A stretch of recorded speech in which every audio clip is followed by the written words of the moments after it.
Hello, and welcome to Matt and Justin's Ferry Flight Simulation. A couple things to get us started. First off, unfortunately, the weather in the simulation is not what it would be in our actual ferry flight. It's pretty hard to program, so just keep that in mind. And we're also not using a Piper Malibu. We're using a TBM 930. That's approximately the closest airplane that we could get in Flight Simulator 2020 at this time. So thank you for watching. We hope you enjoy, and it's a pleasure to have you on board today. Here we are, departing Sarasota Bradenton International Airport. So far, this is going to be one of our shorter legs, about an hour, just approximately an hour. Weather's looking good here. We got some clear weather, pretty unremarkable.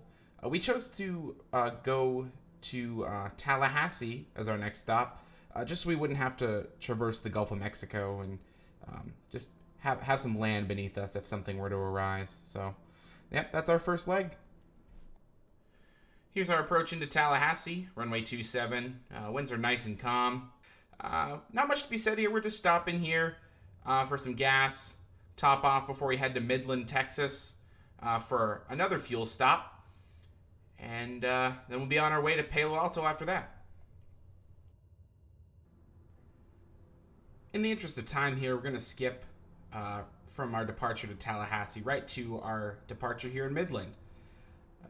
Weather here is going to be a bit interesting for us. We're going to be broken 1,900 feet at our arrival time. So we'll need to use the ILS runway 10. Midland offers a variety of instrument approach procedures, so we won't have too much of a problem getting in here to Midland.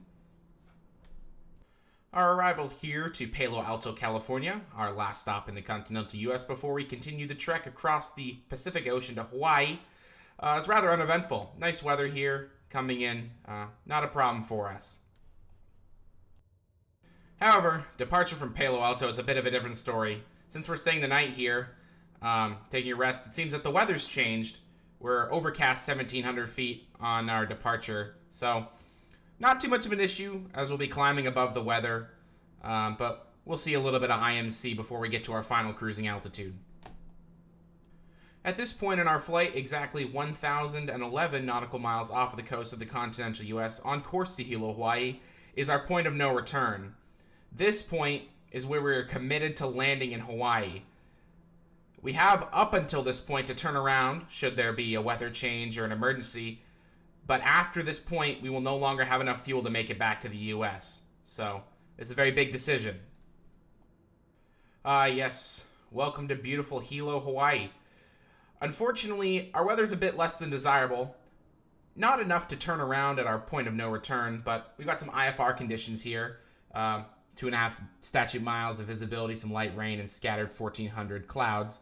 But we'll use the ILS runway 26, get us below that cloud deck, and we'll be all set. As you can see, we made a very safe touchdown here. We opted to make another stop at Honolulu after our departure at Hilo, just to top off the fuel tanks.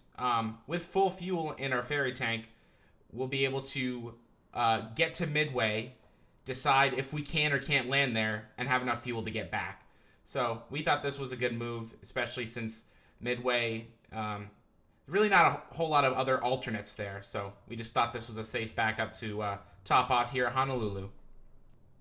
And here we are, Henderson Field, Midway Atoll, our final stop on our ferry flight. Weather here is a bit interesting to say the least. Clouds are at broken 1,200 feet. However, the GPS runway 6 approach here at Henderson gets us to 400 feet below the clouds, so we'll be just fine here to land in those conditions.